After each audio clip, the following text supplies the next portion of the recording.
ጤና ይስጥልን እንደምን አላችሁ? አዳዲስና ትኩስ ያልተሰሙ መረጃዎችን ይዘንላችሁ ቀርበናል። አነጋጋሪ የሆነው የቀነኒ አሟሟት እንዲሁም 525 በመቶ የጨመረው አገልግሎት በኢትዮጵያ።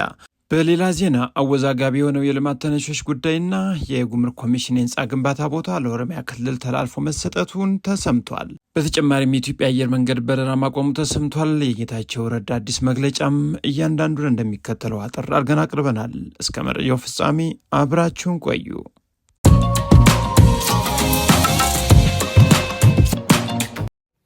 ትናንትና ለልደቷ ብላ ሜካፕ ስትሰራ የነበረች ሴት ቪዲዮ ፖስት ስታደርግ የነበረች ሴት ሌሊት ላይ ከ5ኛ ፎቅ ላይ ራሷን አጠፋች። የማይመስል ወደ ዝርዝር መረጃዎቹ አምርተናል። እንግዲህ የዚህች እንስት ወጣት ሴት የቀነኒ ህይወት በትናንትናው ዕለት እንዳለፈ ተሰምቷል። እንግዲህ ከዚህ ጋር በተያያዘ ፖሊስም የተለያዩ ምርመራዎች እያካሄደ እንደሆነ ነው የተገለጸው። አድናቂ ወገን ዘመድ አዝማድም የተለያዩ ሀሳብ አስተያየታቸውን ሲሰጡ ይሰማሉ። እንዲሁም ሁለተኛ ልጅም እርጉዝ እንደነበረችም እየተገለጸ ነው ያለው። ታዲያ ገና የአሟሟቷ ጉዳይ ምንም ውጤቱ ባልታወቀበት ሰዓት በርካቶች የራሳቸውን ሀሳብ አስተያየት ሲገልጹ በተለያዩ ማህበራዊ ሚዲያዎች እየተሰማ ነው ያለው። ከዚህ ጋር በተያያዘም እንግዲህ ፖሊስ የራሱን ያለውን መግለጫ አውጥቷል። ከቤቷ የማብሰያ ክፍል በኩልም ካለው በረንዳ 5ኛ ፎቅ ላይ ለጊዜው ምክንያቱ ባልታወቀ ሁኔታ ወድቃ ለሕክምና እርዳታ ወደ ያኔት ሆስፒታል እየተወሰደች ባለችበት ወቅት ነው ህይወቷ አለፈ ያለው የአዲስ አበባ ፖሊስ ኮሚሽን። በሟች ወጣት ቀነኒ አዱኛ አሟሟት ዙሪያም ምርመራውን እያጣራ መሆኑን የአዲስ አበባ ፖሊስ አስታውቋል። በለሚ ኩራ ክፍለ ከተማ ወረዳ 3 ልዩ ቦታው ሰንሻይን ቤቶች ፊት ለፊት ከሚገኘው ውዳሴ ህንፃ ላይ ነዋሪ የነበረችው ሟች ቀነኒ አዱኛ መጋቢት 1 ቀን 2017 ዓ.ም ከሌሊቱ 10 ሰዓት አካባቢ ከቤቷ የማብሰያ ክፍል በኩል ካለው በረንዳ 5ኛ ፎቅ ላይ ለጊዜው ምክንያቱ ባልታወቀ ሁኔታ ወድቃ ለሕክምና እርዳታ ወደ ያኔት ሆስፒታል እየተወሰደች ባለችበት ወቅት ህይወቷ እንዳለፈ ነው የአዲስ አበባ ፖሊስ ኮሚሽን ያሳወቀው። የአዲስ አበባ ፖሊስ መረጃ ከደረሰው በኋላም የምርመራ ቡድን በማዋቀር ቦታው ድረስ በመሄድም ተገቢውን የቴክኒክና የታክቲክ መረጃዎችን ያሰባሰበ መሆኑና የሟቿንም አስከሬን ወደ ዳግማዊ ምኒልክ ሆስፒታል ለተጨማሪ ለምርመራ እንዲሄድ ማድረጉን ማመላክቷል። ሟቿ ቀነኒ በወቅቱ ከበረንዳ ላይ በወደቀችበት ሰዓት ፖሊስ በቤት ውስጥ የነበረውን ባለቤቷን ድምፃዊ አንዱዓለም ጎሳን በቁጥጥር ስር በማዋል ምርመራም እያጣራ መሆኑን የገለጸው። በቀጣይም የመጨረሻውን የምርመራ ውጤት ለህዝብ ይፋ እንደሚያደርግ ያስታወቀ ሲሆን በተለያዩ ማህበራዊ ድረገጾች ላይም ከፖሊስ የወንጀል ምርመራ ውጤት በፊት የሚናፈሱ መረጃዎችን ተገቢነት የሌላቸው ናቸውም ብለዋል። ከዚህ ባሻገርም የሚናፈሱት መረጃዎች በምርመራ ሂደቱ ላይ የሚያሳድረውን አሉታዊ ተጽዕኖ በመገንዘብ የተሳሳተ መረጃ የሚያስተላልፉና የሚያሰራጩ ግለሰቦች ከድርጊታቸው እንዲቆጠቡ ሲል የአዲስ አበባ ፖሊስ አሳውቋል። ሌላኛው መረጃችን ደግሞ የኢትዮጵያ አየር መንገድ ወደ መቀለ እና አክሱም ሲያደርግ የነበረውን በረራ ማቆሙ ተገልጿል። የትግራይ ጸጥታ ኃይሎችም የመቀለን ከተማ ተቆጣጥሯል የተባለው ጌታቸው ረዳም ከመቀለ ወጥቷል የተባለው የጊዜያዊ መስተዳድር ሰራተኞችም ከነደብረ ጽዮን የህወሓት አጀንዳ ጋር ተፋጠዋል ነው የተባለው። ከዚህ ጋር በተያያዘም የክልሉ ጊዜያዊ አስተዳደርም መልእክቶችን አስተላልፏል። የዓለም አቀፍ ማህበረሰብ እንዲሁም ፌዴራል መንግስትም ጣልቃ እንዲገባ መጠየቁ ተሰምቷል። የፌዴራል መንግስትና የዓለም አቀፍ ማህበረሰብ ጫና ካላደረጉ የትግራይ ህዝብ ማምለጥ ወደማይችልበት አስከፊ ጦርነት ዳግም ይገባል ሲል የትግራይ ጊዜያዊ አስተዳደር አሳውቋል። ጊዜያዊ አስተዳደሩ በሰላማዊ ዜጎች ላይ ያነጣጠሩ ጥቃቶች አሁንም ቀጥለዋል ብለዋል። እንግዲህ የፌዴራል መንግስት እና ዓለም አቀፍ ማህበረሰብ በክልሉ ህገወጥ አካሄድ እየተከተሉ በሚገኙ ቡድኖች እና አጋሮቻቸው ላይ ጫና ካላደረጉ የትግራይ ህዝብ ማምለጥ ወደማይችልበት አስከፊ ጦርነት ዳግም ይገባል ሲል የትግራይ ጊዜያዊ አስተዳደር አሳስቧል። ጊዜያዊ አስተዳደሩ በዛሬው ዕለት ባወጣው መግለጫም የትግራይ ሰራዊት ከፍተኛ አዛዦች የአንድን ወገን ፍላጎት ለማስፈጸም መንግስትን መበተንና የፕሪቶሪያን ስምምነት በይፋ በመጣስ የትግራይን ህዝብ ወደ ሌላ ጥፋት እያመጡት ነው ብሏል። ያለፉትን ስህተቶች ከማረም ይልቅ ከትናንትና ጀምሮ የጊዜያዊ አስተዳደር አመራሮችን እያደኑ እያፈኑና እያሰሩ ነው ሲልም አስታውቋል። ከጥር 15 2017 ዓ ም ጀምሮ አንዳንድ የትግራይ ሰራዊት ከፍተኛ አዛዦች የአንድን ወገን የስልጣን ጥማት ለማርካት ግልጽ የሆነ መፈንቅለ መንግስት ለማድረግ ሲንቀሳቀሱ እንደነበር የገለጸው መግለጫው እነዚህ ህገወጥ ድርጊቶችም በዚህ ሳምንት ተጠናክረው ቀጥለዋል ብሏል።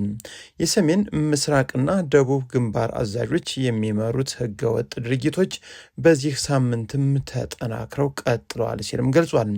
ይህንን አደገኛ እንቅስቃሴ ለመግታትና ህገወጥ ድርጊቶችን ሁሉ ለማስቆም የካቲት 26 ቀን 2017 ዓ.ም ለትግራይ ጦር ዋና አዛዥ የተጻፈ ትዕዛዝ ቢሰጥም የጥፋት ድርጊቱ መቀጠሉን ገልጿል። አክሎም ሁኔታው እልባት ባለማግኘቱ የግንባሩ አዛዦች በመንግስት እገዳ እንደተጣለባቸው የገለጸም ሲሆን የጸጥታ ቢሮ ኃላፊም ከኃላፊነታቸው መነሳታቸውን አመላክቷል። ሆኖም በሰላማዊ ዜጎች ላይ ያነጣጠሩ ጥቃቶች አሁንም ቀጥለዋል። መንግስትን ከላይ እስከታች የማፍረስ ስራው ተጠናክሮ ቀጥሏል ሲልም አስታውቋል። ጊዜያዊ አስተዳደሩ ኋላ ቀርና ወንጀለኛ ሲል የጠራው ቡድንም እድሉን ካገኝም ማፈንና ማሰር ብቻም ሳይሆን የጊዜያዊ አስተዳደር አመራርን ለሶስተኛ ወገን እንደሚያስረክቡም መረዳት ያስፈልጋል ሲልም አሳስቧል። የትግራይ ጊዜያዊ አስተዳደር በአጠቃላይ የትግራይ ህዝብ ከውስጥም ከውጭም የትግራይ ወጣትና የትግራይ ሰራዊት ይህንን ሁኔታ በመረዳት አካባቢያቸውን እንዲጠብቁም ጠይቋል። የትግራይ ወጣቶች በእናንተና በህዝባችሁ ላይ እየደረሰ ያለውን አደጋ ለመታገል በተደራጀ መልኩ አካባቢያችሁን ጠብቁ ሲልም ጥሪ አቅርቧል። የፌዴራል መንግስትን በጸጥታ ኃይሎች ስም የሚንቀሳቀሱ ኋላቀርና ወንጀለኛ ቡድን ተላላኪ እንጂ የትግራይን ህዝብ ጊዜያዊ አስተዳደር የማይወክሉ መሆናቸውን ሊረዳ ይገባል ሲል በመግለጫው አሳስቧል። አክሎም የፌዴራል መንግስትና የዓለም አቀፍ ማህበረሰብ ይህ ቡድን እናም አጋሮቹ የፕሪቶሪያን ስምምነት እየጣሱ በመሆኑ አስፈላጊውን ሁሉ ጫና እንዲያደርግም እንጠይቃለን ብለዋል። ወደ ሌላኛው ታሪካዊ መረጃ እንወስዳችሁ። ለጉምሩክ ኮሚሽን ዋና መስሪያ ቤት ግንባታ ተሰጥቶ የነበረው ቦታ ለኦሮሚያ ባህል ማዕከል እንደተላለፈ ተሰምቷል። የቂርቆስ ክፍለ ከተማ ውሳኔም የከተማ አስተዳደሩ ነው ብሏል። በአዲስ አበባ ቂርቆስ ክፍለ ከተማ ለጉምሩክ ኮሚሽን ዋና መስሪያ ቤት ግንባታ ከአንድ ዓመት በፊት ተሰጥቶ የነበረው 12000 ካሬ ሜትር ቦታ ለኦሮሚያ ባህል ማዕከል ማስፋፊያ ፕሮጀክት እንዲውል መተላለፉ ታውቋል። በክፍለ ከተማው ወረዳ 10 ቀበሌ 01 በተለምዶ መሿለኪያ ተብሎ በሚጠራው 92 መኖሪያ ቤቶች የሚገኙበት የመኖሪያ አካባቢ በዳር ወር 2016 ዓ.ም ለኮሚሽኑ ዋና መስሪያ ቤት ህንፃ ግንባታ መሰጠቱን የገንዘብ ሚኒስቴር ለሚገነባው ህንፃ ዲዛይን ስራ የሚውል 60 ሚሊዮን ብር መመደቡን በወቅቱ መዘገባችን ይታወሳል። ከጠቀሰው አካባቢ ፊት ለፊትም በሚገኘው ስፍራ ባለ 15 ወለል ህንፃ በአመት 67 ሚሊዮን ብር የኪራይ ክፍያ የሚፈጽመው ጉምሩክ ኮሚሽን ለህንፃ ግንባታ የሚሆነውን መሬት እንዲሰጠው ከጠየቀ ረጅም ጊዜያት ማስቆጠሩን የተቋማዊ አስተዳደር ቢሮ ኃላፊ አቶ አዱኛ አንዱዓለም በወቅቱ ለሪፖርተር መግለጻቸው አይዘነጋም።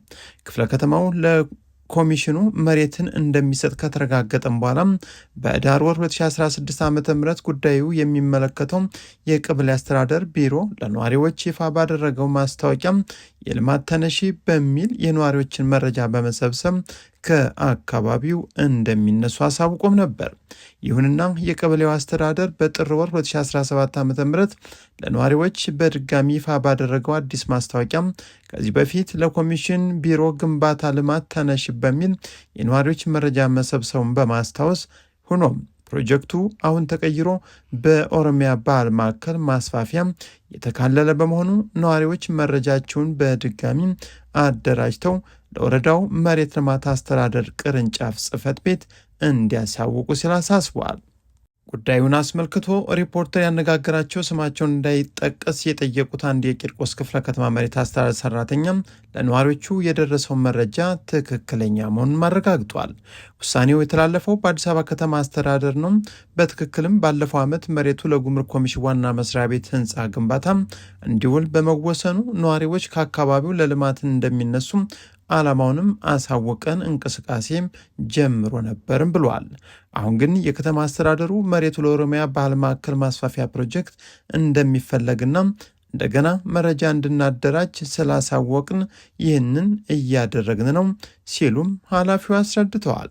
ለልማት እንደሚነሱም ቀበሌ ያሳወቃቸው ሪፖርተር ያነጋገራቸው ነዋሪዎችን በበኩላቸው በ2016 ዓ.ም ዳር ወር የመኖሪያ ስፍራ ለልማት እንደሚፈልግና እንደሚነሱ ከተነገራቸው በኋላ ከቀበሌ ቤት እስከ የጋራ መኖሪያ ቤት ወይም ኮንዶሚኒየም ባለ 2 መኝታ ቤት ድረስ ፍላጎታቸውን የሚያሳውቅ ፎርም ጭምር ሞልተው እንደነበረም ተናግረዋል።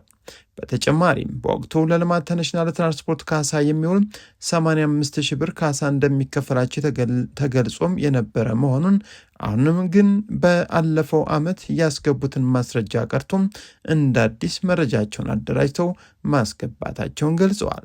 በአስተዳደሩ በዋስትና የጠየቁት ማስረጃም ለቀበሌ ቤት ነዋሪዎች የታደሰውን የኪራይ ደረሰኝ፣ የታደሰ መታወቂያ እንዲሁም ቤት በጋራ የተያዘ ከሆነም የጋራ መሆኑን ማረጋገጫና ውክልና ያላቸው ነዋሪዎችም ውክልናቸውን እንዲያቀርቡም ነው። የግል ይዞታ ያላቸው ነዋሪዎች የይዞታ ማረጋገጫ ካርታና የግብር ደረሰኝ ማስረጃዎችንም እንዲያቀርቡ ተጠይቀዋል። ስለ ጉዳዩ ሪፖርተር ካነጋገራቸው ነዋሪዎች መካከል አንድ ስማቸውን እንዳይጠቀስ የጠየቁ እናት በአካባቢው ከነዚህ በሁለት ጎራ ከተጠቀሱት ነዋሪዎች በተጨማሪ በጥገኝነት የሚኖሩ ብዙ መሆናቸውን በመጠቆም በሁለቱ ጎራ ለተካተቱ ቤትና ካሳ በሚሰጥበት ወቅትም ሜዳ ላይ እንዳይወድቁ በመስጋት የኑሮ ሁኔታቸውን በመግለጽ ወረዳው የእነሱንም መውደቂያም ታሳቢ እንዲያደርግላቸው የሚጠይቅ ማመልከቻ ማስገባታቸውንም ተናግረዋል። ሌላኛው መረጃችን ደግሞ አገልግሎቱ 525 በመቶ መጨመሩ ተሰምቷል። የተሽከርካሪ አደጋ ካሳ በ525% እንዲጨምር ተደርጓል የተባለው ለሕክምና የሚከፈለውም ከ6 እጥፍ በላይ እንዲሆን ተወስኗል። የመንገድ ደህንነት ባለስልጣን የሶስተኛ ወገን የኢንሹራንስ ሕግን በማሻሻል በሀገር አቀፍ ደረጃ ተግባራዊ ማድረግም እንደጀመረ ነው የተሰማው። በተሻሻለው ሕግ መሰረትም ለአስቸኳይ የሕክምና አገልግሎት የሚከፈለው ገንዘብ ከ2,000 ብር ወደ 15,000 ብርም ከፍ ብሏል። እንዲሁም የአሽከርካሪ የሞት አደጋ ሲያደርሱ የሚከፈለው ካሳም ከ40,000 ብር ወደ 250,000 ብር ከፍ እንዲል ተደርጓል ተብሏል። በተመሳሳይ መልኩ የአካል ጉዳት ካሳም ከ40,000 ብር ወደ 250,000 ብር ከፍ ብሏል። የመንገድ ደህንነትና የመድን ፈንድ አገልግሎት ዋና ስራ አስፈጻሚ አቶ ዮሐንስ ለማ እንደገለጹት ይህ ማሻሻያ የተደረገው ከክልልና ከከተማ አስተዳደሮች ከተጎጂዎችና ከጤና ባለሙያዎች ጋር በመመካከር ነው ብሏል። ቀደም ሲል የነበረው የካሳ መጠን አሁን ካለው የሀገሪቱና የአህጉሪቱ ነባራዊ ሁኔታ ጋር የማይጣጣም በመሆኑ መሻሻሉንም ገልጸዋል። ለዛሬ ያቀረብንላችሁ መረጃ ይመስል ነበር። አብራችሁን ስለቆያችሁ ከልብ እናመሰግናለን። መልካም ጊዜ